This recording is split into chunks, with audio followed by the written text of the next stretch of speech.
around the valley.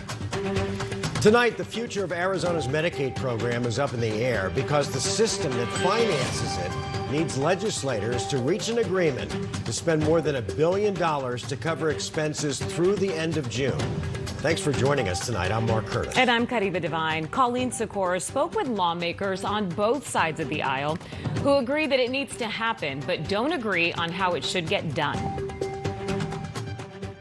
Since the beginning of the pandemic, the number of people in the state's Medicaid program has increased by more than a third to 2.5 million members. And in a letter, it's because of that increase, Access is asking the legislature to allow them to spend a total of more than $3.3 billion through June.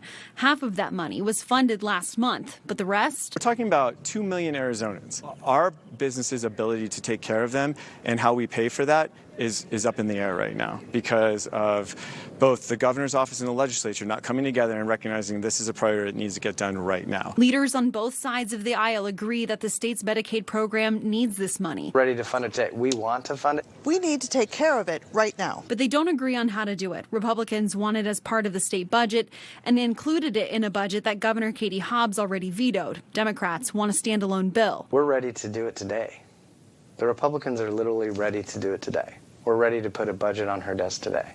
But we're waiting on her, and we're waiting on the Democratic caucus. I definitely hear you guys are ready and you guys are waiting on them. Do you think it'll get done in time before providers aren't getting paid? I can't speak for them. You would have to ask them. Is it just going to come down to kind of going back and forth on the budget?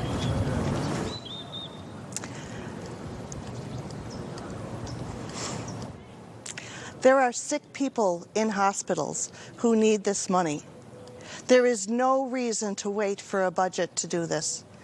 We do not need to negotiate this as part of the budget. Peterson says budget talks are ongoing. If that's not an option, we can talk about alternatives. Still leaving hospitals and healthcare providers wondering what's next. We have hospitals saying, what do I tell my CEO? You know, they're trying to understand how much upfront costs are we going to have to make?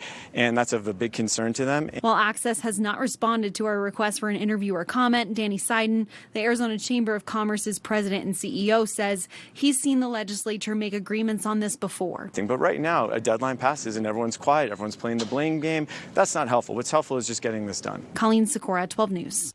All right, Colleen, thank you.